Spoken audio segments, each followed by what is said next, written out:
Hello everyone, welcome, my name is Phoenix, and welcome to the Consumer's Guide to Video Games. Bloodborne, 2015, Hidetaka Miyazaki, and From Software. Bloodborne is an action RPG game where the player takes control of a character known only by his profession of Hunter. Waking up after a bizarre medical experiment in the city of Yharnam, the Hunter finds that the city has been infected with a plague and is overrun with monsters. While an event known as the Great Hunt is occurring, the Hunter must fight his way out of the city and end the plague before all is lost. Now, before Bloodborne, I had never gotten into the Souls game much. I tried Dark Souls 1 a while back, but I never quite got into it. I found it to be a bit obtuse. But Bloodborne clicked for me, and I absolutely loved it. This is a brilliantly challenging and well-designed RPG experience. From Software's games are known for being uncompromising and incredibly hard, but this game has done a couple little things with that formula that has made this specific style just a little more accessible to play. For starters, a lot of the health mechanics in Bloodborne are so much more user-friendly than Dark Souls. In Dark Souls, you get 10 health potions and you can only refill them at checkpoints. In Bloodborne, you get 20 and you can pick up health from enemies and eventually store excess ones, pretty much like any other game. It makes planning for boss fights and surviving the game that much easier. Further, after eating a hit in this game, you can get your health back by attacking and killing enemies. Bloodborne also has less bullshit platforming in the game. There's like one section where you have to fall down a very small platform to get a thing, but that's it. With more user-friendly mechanics and design, I could truly appreciate what makes these sorts of games so beloved. The combat in Bloodborne is so rewarding and incredibly intelligent. It's based around stamina and weight. Every one of your swings is a commitment, and you have to choose your movements wisely.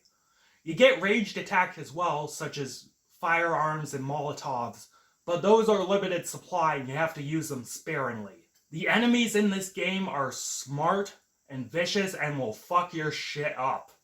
Bosses are especially difficult, and each with their own gimmick and powers. You have to actively plan ahead and make sure your stats are up to snuff and have the right equipment before you even attempt them. Even when you're over-leveled and OP as fuck, you still have to learn the boss's moves, and it takes a couple tries to beat a boss.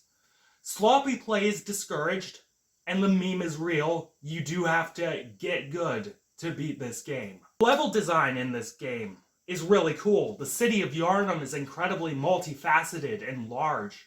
There are multiple areas to explore, and each section is different from another.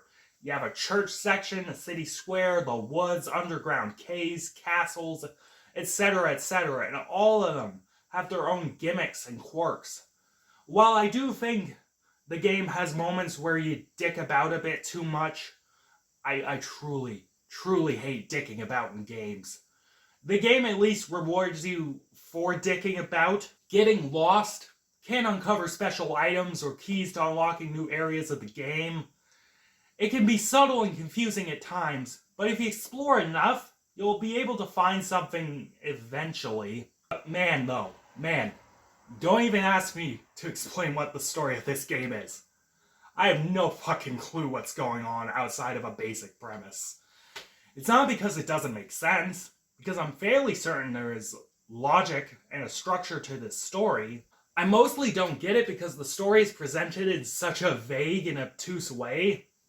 In reference to level design, if you dick around enough, you'll be able to find notes and papers that talk about the world and whatnot, as well as people you can talk to. I do like the world of the game. It's incredibly gothic and spiritual and interesting, but I just don't get it. If even a film snot like me, I, Phoenix, king of the film snots, thinks this is weird, it's fucking weird.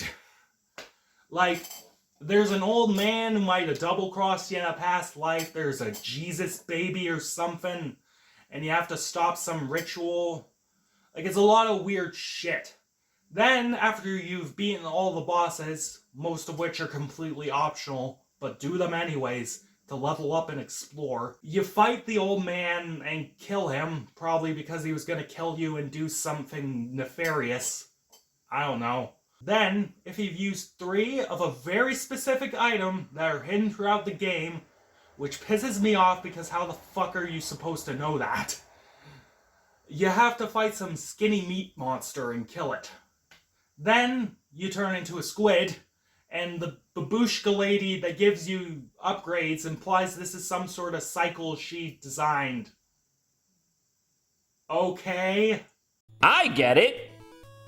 I don't get it. Fuck it. I don't understand it, but it's kinda cool. The art design of this game is really nice. While at this point, FromSoft's engine could definitely use a new coat of paint, Elden Ring definitely was a fresh coat of paint for this game engine. The graphics and animations are still really nice. The character models all move fairly dynamically, and they are all pretty damn smooth. The world and the monsters in this game are all beautifully designed.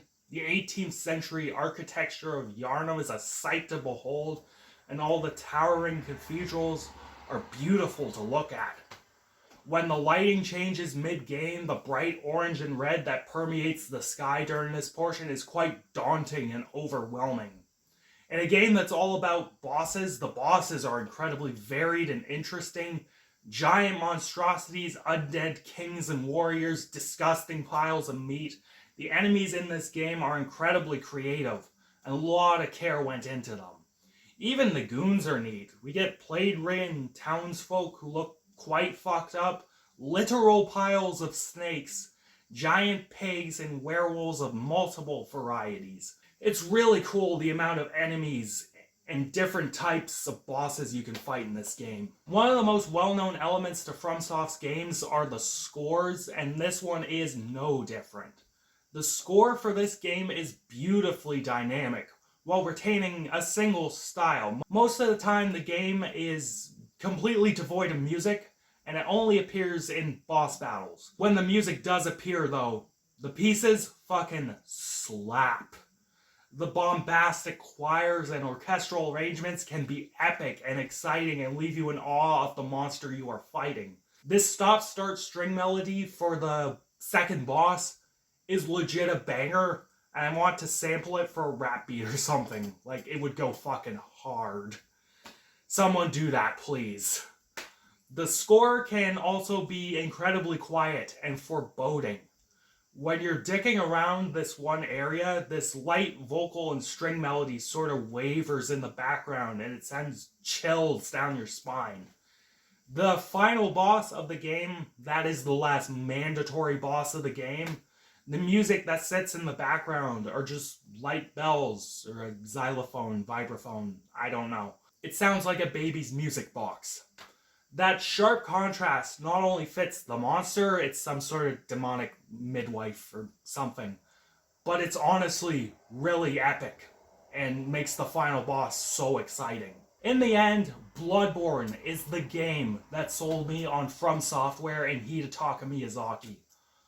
While I think Hidetaka has a shtick, he clearly is evolving and finding new ways to keep that shtick fresh and interesting. Bloodborne is a gothic, bloody, and challenging experience, but he managed to tweak it enough that someone like me could find it accessible and be able to conquer it. It's full of things to do, and it has a fascinating world. This game will keep you occupied for hours on end, even if you don't understand what the fuck is going on. Highly recommended. And I'm feeling a 9 out of 10 on this one. This is a great game. Catch you later, guys.